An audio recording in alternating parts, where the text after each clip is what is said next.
Yang kami muliakan Bapak Yusuf Kalla beserta Ibu Ida Yusuf Kalla. Saya pada malam hari ini bersama istri senang sekali bisa bersilaturahim di kediaman Bapak Yusuf Kalla di hari yang spesial ini, di hari ulang tahun beliau yang ke-81. Oleh karena itu, izinkan kami mengucapkan selamat ulang tahun, diiringi dengan doa semoga Bapak panjang usia, diberikan kesehatan, dan tentunya bisa terus memberikan inspirasi, pencerahan, dan juga bimbingan kepada generasi penerus hari ini. Teman-teman sekalian, saya malam hari ini datang dengan sebuah niat untuk menyambung silaturahim, tapi juga mendapatkan pandangan-pandangan beliau sebagai tokoh bangsa, seorang negarawan yang pernah menjadi Wakil Presiden Republik Indonesia 2 kali bersama Presiden SBY dan juga mendampingi Presiden Jokowi. Oleh karena itu tentu sebagai politisi hari ini kami ingin juga mendengarkan pandangan-pandangan termasuk berdiskusi tentang berbagai isu. Dan tadi bagus sekali, kurang lebih 1 jam tadi kita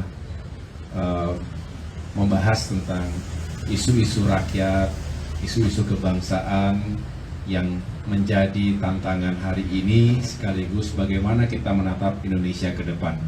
Tentunya saya pribadi yang insya Allah juga terus konsisten menyuarakan gerakan perubahan dan perbaikan.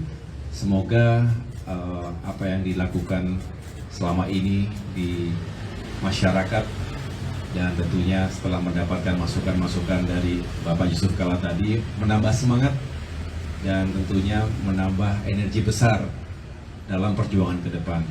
Saya juga tadi menyampaikan bahwa kemarin tanggal 14 merupakan hari terakhir penyerahan dokumen bakal calon anggota legislatif. Ini juga menjadi sebuah momentum untuk partai-partai politik di Indonesia menjadi bagian penting dalam kontestasi pemilihan anggota legislatif 2024. Ini juga seiring dengan langkah-langkah ke depan bahwa semoga semakin hadir wakil-wakil rakyat yang juga semangatnya tinggi untuk bisa memajukan Indonesia dan meningkatkan kesejahteraan rakyatnya. Demikian yang dapat saya sampaikan. Sekali lagi saya mengucapkan terima kasih kepada Bapak Yusuf Kalla telah menerima kami. Mudah-mudahan ke depan Bapak berkenan menerima kami lagi Pak untuk isu-isu lainnya. Izin Pak JK, saya Fauzi dari kantor Berita Antara. Di usia 80 tahun ini, apa harapan Pak JK terhadap para pemimpin-pemimpin muda ke depannya yang khususnya di bidang politik, bagaimana membangun bangsa? Terima kasih. Ya, pertama terima kasih tadi ucapan selamat dan juanda semua.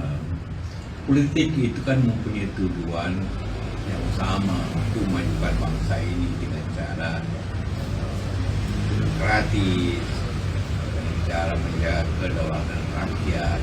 Itu bagian daripada kebijakan publik kita. Dan itu harapannya ialah tentu generasi muda pada dewasa ini juga menjalankan diri kita ini yang sedang sudah pengalaman dan sudah pensiun sebenarnya dari kegiatan politik langsung. Itu harus memberi contoh yang baik bagaimana kita mewariskan cita-cita politik yang lebih demokratis dan menjaga kedaulatan rakyat sehingga upaya kita untuk membangun bangsa itu dapat dicapai. Itu harapan. Izin Pak JK dan Mas Ahaye, Tatang dari Kompas.com. Pak JK izin bertanya, ini kan penggodokan dari koalisi perubahan ini kan ada 5 nama walaupun belum disampaikan siapa saja, tapi yang kita ketahui bahwa salah satu namanya yang sering didorong adalah Mas Ahaye sendiri. Jadi kalau dari sudut pandang Pak JK, apakah Mas Ahaye ini sebagai sosok yang cukup cocok berpasangan dengan Pak Anies atau tidak dalam pandangan Pak JK? Kemudian kepada Mas Ahaye mungkin bisa disampaikan tadi apa saja nasihat-nasihat dari Pak JK, apakah juga terkait dengan pencalonan wakil presiden atau seperti apa? Terima kasih. Kalau secara teknis dan secara kemudian itu ada kewenangan daripada koalisi dan capres. Kalau Pak Agus Haye ini pasti mempunyai kemampuan itu. Tentu di sini pertimbangan itu baik di luar kemudian dari partai koalisi sendiri dan juga Terima kasih Bapak JK. Yang jelas tadi kita membahas tentang isu-isu ekonomi, isu-isu kesejahteraan karena beliau adalah seorang ekonom juga, dan tadi kita memang bercerita bahwa hari ini masyarakat kita banyak yang mengalami kesulitan, daya beli masyarakat yang menurun, dan ekonomi kita juga menghadapi tantangan-tantangan hutang yang besar yang harus dibayar oleh kita semua, dan tentunya menjadi PR bagi para pemimpin dan pemerintahan selanjutnya. Kita juga bicara tentang demokrasi, bagaimana seharusnya demokrasi di Indonesia ini juga harus dijaga, dirawat. Ada sejumlah indikator yang menunjukkan kita mengalami kemunduran. Nah, tadi yang diantaranya kami sepakat bahwa sebaiknya dan sepatutnya menghadapi pemilu 2024 ke depan ini dibuka ruang bagi setiap individu, setiap warga negara yang sama dan adil. Karena setiap warga negara punya hak, baik untuk memilih maupun hak untuk dipilih. Oleh karena itu, tentu saya pribadi, Demokrat bermohon kepada para pemimpin, kepada para pemangku amanah negara hari ini, terutama jajaran eksekutif, juga benar-benar bisa membuka ruang itu. Jangan sampai seolah-olah ada yang diberikan dukungan, diberikan support, langsung maupun tidak langsung, tapi ada yang dihalang-halangi atau tidak diharapkan untuk bisa maju, untuk tidak bisa membangun koalisi. Rasanya ini mengusik keadilan kita, tetapi yang jelas ini tidak baik, tidak sehat untuk demokrasi. Padahal seharusnya siapapun nanti yang terpilih, berarti itu merupakan keinginan atau kehendak dari masyarakat kita. Bukankah demokrasi hadir untuk itu? Bukankah pemilu diadakan untuk itu? Untuk benar-benar menghasilkan para pemimpin yang merupakan keinginan rakyat, bukan keinginan sekelompok orang, sekelompok elit. Apakah mereka yang merupakan kekuatan politik tertentu atau kekuatan logistik tertentu? Kita ingin para pemimpin yang hadir, termasuk wakil rakyat, adalah mereka yang benar-benar diharapkan oleh rakyat. Kira-kira begitu. Faisal Pak dari RML, mungkin penegasan soal tadi bursa cawapres Pak ya di Koalisi Perubahan.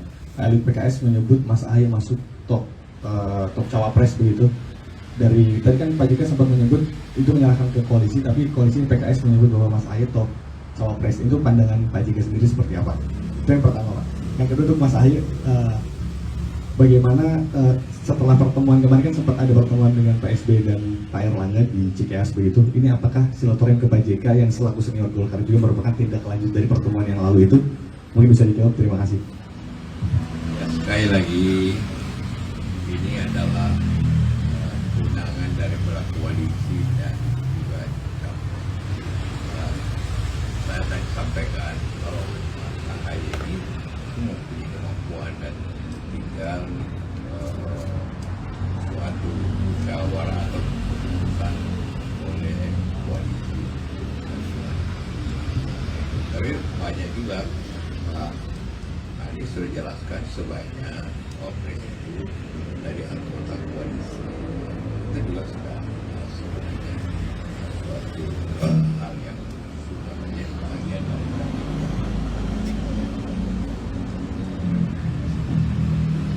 Iya, saya hanya ingin menanggapi tadi bahwa saat ini kendati kita tahu seperti sudah terbangun koalisi-koalisi partai-partai politik menuju Pilpres 2024. Paling tidak ya saya katakan ada 4 komposisi yang ada, selain tentu PDIP sendiri yang sudah punya tiket sendiri, artinya bisa mencalonkan. Dan kita ikuti bahwa P3 juga sudah bergabung di situ. Kemudian ada koalisi Kebangkitan Indonesia Raya, ada Gerindra, ada PKB, lalu KIB, Koalisi Indonesia Bersatu juga di situ ada Golkar dan PAN. Nah, kami Koalisi Perubahan ada 3 partai, selain Partai Demokrat ada PKS dan Nasdem. Tapi sekali lagi, kendati kita tahu bahwa masing-masing sudah ada pada posisinya dan kita saling menghormati. Jadi kalau saya boleh sedikit cerita, ketika Bapak Erlangga Hartarto bersama pejabat teras Golkar datang ketika itu ke Cikeas, kita juga menyampaikan bahwa saat ini Demokrat berada dalam koalisi perubahan. Tetapi komunikasi dan silaturahmi politik seperti itu sangat baik sebetulnya, karena banyak isu yang bisa kita diskusikan, kita carikan solusinya bersama. Saya mengatakan bahwa kendati Demokrat sebagai partai oposisi di luar pemerintahan nasional, tetapi tentu banyak hal bisa dikontribusikan sebagai feedback elemen politik yang juga punya suara dan juga bisa menyuarakan apa yang menjadi aspirasi rakyat. Saya rasa bagus saling di share satu sama lain. Tapi tadi tidak ada secara khusus membahas itu. Yang jelas tadi kita membicarakan kira-kira bagaimana sebaiknya Indonesia ke depan. Ya, terima kasih Pak. Ya, terima kasih. Pak Jika, maaf, terakhir mungkin ya. Saya Vira dari Tempo. Ini Pak Jika, kemarin pada saat acara musrah itu Pak Jokowi menyebutkan bahwa akan memberikan bisikan yang kuat begitu kepada parpol-parpol yang koalisinya belum jadi.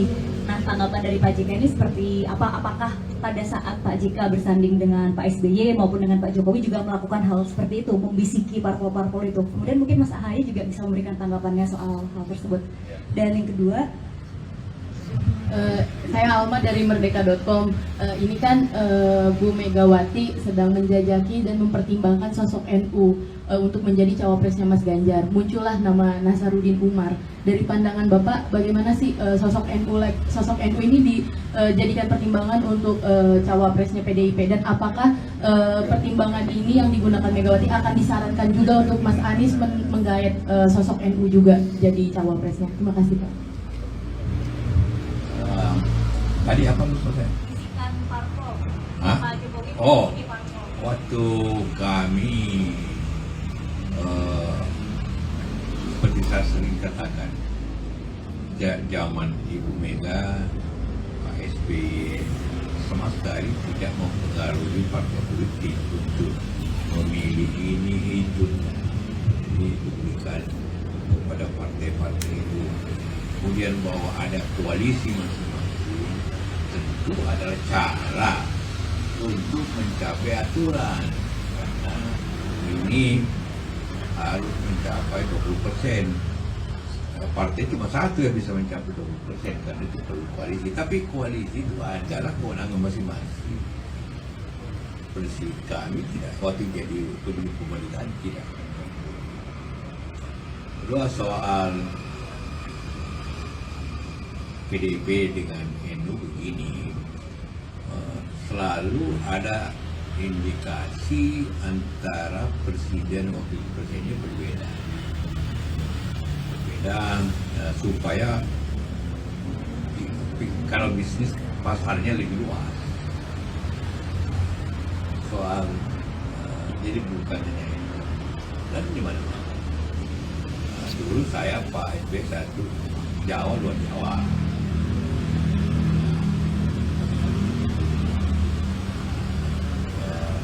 Tentang pilihan seperti Pak Nasrullah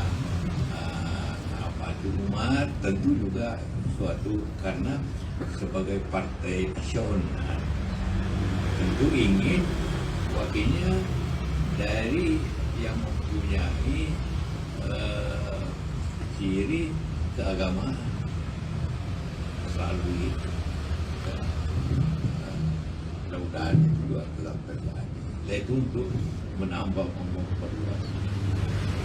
Tapi itu urusan kita tidak campur cuma ada bertanya aja. Jelaskan kami saya tidak mencampuri urusan partai lain. Cukup ya. Terima kasih telah menonton. Jangan lupa like, share, subscribe, dan klik lonceng ya.